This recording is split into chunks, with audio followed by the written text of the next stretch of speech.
Awami League, fascist Sheikh Hasina এবং তার পিতা সবসময় বাংলাদেশে গণতন্ত্র হত্যা করেছে, গণতন্ত্র ধ্বংস করেছে এবং এদেশের মানুষের অধিকারকে কেড়ে নিয়েছে। একদলীয় শাসন ব্যবস্থা, এক ব্যক্তির স্বৈরতান্ত্রিক শাসন ব্যবস্থা প্রতিষ্ঠা করেছে।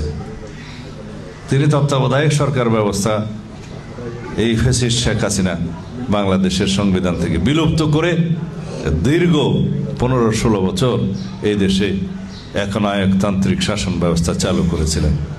ফলাফল, এই দেশের গণমানুষ, ছাত্র জনতার গণ অভ্যুত্থানের মধ্য দিয়ে বিদায় হয়েছে, পতন হয়েছে। সেই ফ্যাসিবাদী শক্তির আশ্রয় লাভ করেছে কোথায়? তার নিজের স্থানে, দিল্লিতে। এরা ভারতীয় দল, এরা ভারতের সেবাদাস সরকার ছিল।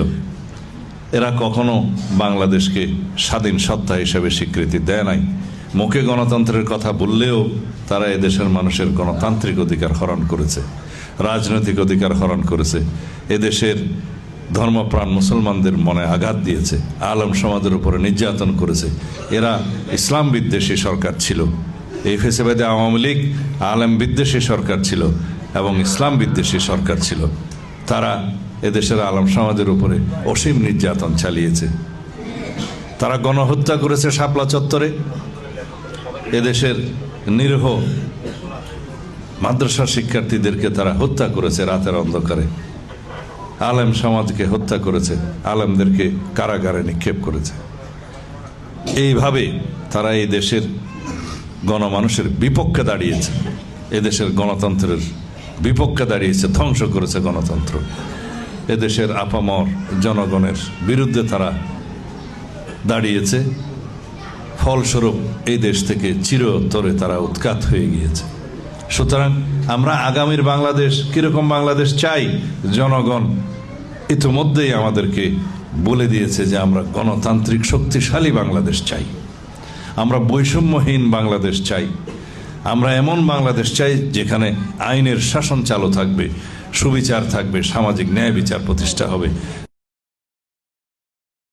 আমরা পৃথিবীর বুকে এখন অহংকারের সাথে বলতে পারি, আমাদের একজন দেশনেত্রী বেগম খালেদা জিয়া ছিলেন, আমাদের অন্তরে আছেন। তিনি আজ আমাদের মধ্যে বেঁচে নেই, কিন্তু সারা পৃথিবীর গণতন্ত্রকামী মানুষের মাঝে, তাদের অন্তরে, সারা বাংলাদেশের সমস্ত মানুষের মধ্যে তাদের অন্তরে তিনি স্থান পেয়েছেন চিরস্থায়ীভাবে। আমাদের একজন শহীদ রাষ্ট্রপতি জিয়াউর রহমান ছিলেন, আছেন আমাদের অন্তরে, যিনি বাংলাদেশের স্বাধীনতা ঘোষণা করেছিলেন, স্বাধীনতার জন্য যুদ্ধ করেছেন, স্বাধীনতা অর্জন করেছেন। যখনই এই দেশের স্বাধীনতা হুমকির মুখে পড়েছে, তিনি সেই স্বাধীনতা সার্বভৌমত্বকে রক্ষা করেছেন, উদ্ধার করেছেন।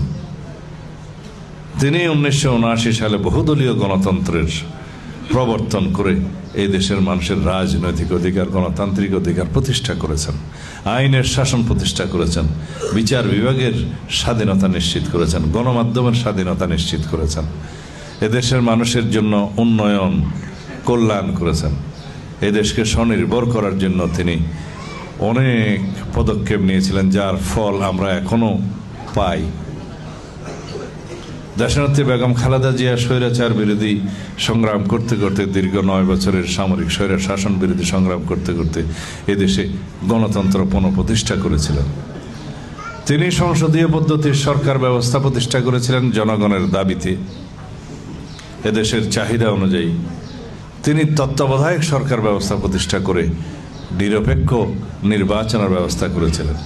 অপরপক্ষে আওয়ামী লীগ, ফ্যাসিস্ট শেখ হাসিনা এবং তার পিতা সবসময় বাংলাদেশে গণতন্ত্র হত্যা করেছে, গণতন্ত্র ধ্বংস করেছে এবং এদেশের মানুষের অধিকারকে কেড়ে নিয়েছে।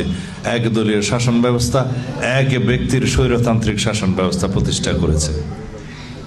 তিনি তত্ত্বাবধায়ক সরকার ব্যবস্থা, এই ফ্যাসিস্ট শেখ হাসিনা বাংলাদেশের সংবিধান থেকে বিলুপ্ত করে দীর্ঘ 15-16 বছর এই দেশে একনায়কতান্ত্রিক শাসন ব্যবস্থা চালু করেছিলেন।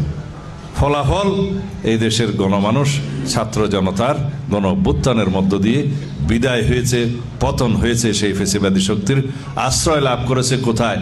তার নিজের স্থানে, দিল্লিতে। এরা ভারতীয় দল, এরা ভারতের সেবাদাস সরকার ছিল। এরা কখনো বাংলাদেশকে স্বাধীন সত্তা হিসেবে স্বীকৃতি দেয় নাই। মুখে গণতন্ত্রের কথা বললেও তারা এদেশের মানুষের গণতান্ত্রিক অধিকার হরণ করেছে, রাজনৈতিক অধিকার হরণ করেছে, এদেশের ধর্মপ্রাণ মুসলমানদের মনে আঘাত দিয়েছে, আলেম সমাজের উপরে নির্যাতন করেছে। এরা ইসলাম বিদ্বেষী সরকার ছিল। এই ফেসিবাদী আওয়ামী লীগ আলেম বিদ্বেষী সরকার ছিল এবং ইসলাম বিদ্বেষী সরকার ছিল। তারা এদেশের আলেম সমাজের উপরে অসীম নির্যাতন চালিয়েছে। তারা গণহত্যা করেছে শাপলা চত্বরে। এদেশের নিরীহ মাদ্রাসা শিক্ষার্থীদেরকে তারা হত্যা করেছে রাতের অন্ধকারে। আলেম সমাজকে হত্যা করেছে, আলেমদেরকে কারাগারে নিক্ষেপ করেছে। এইভাবে তারা এই দেশের গণমানুষের বিপক্ষে দাঁড়িয়েছে, এদেশের গণতন্ত্রের বিপক্ষে দাঁড়িয়েছে, ধ্বংস করেছে গণতন্ত্র। এদেশের আপামর জনগণের বিরুদ্ধে তারা দাঁড়িয়েছে। ফলস্বরূপ এই দেশ থেকে চিরতরে তারা উৎখাত হয়ে গিয়েছে।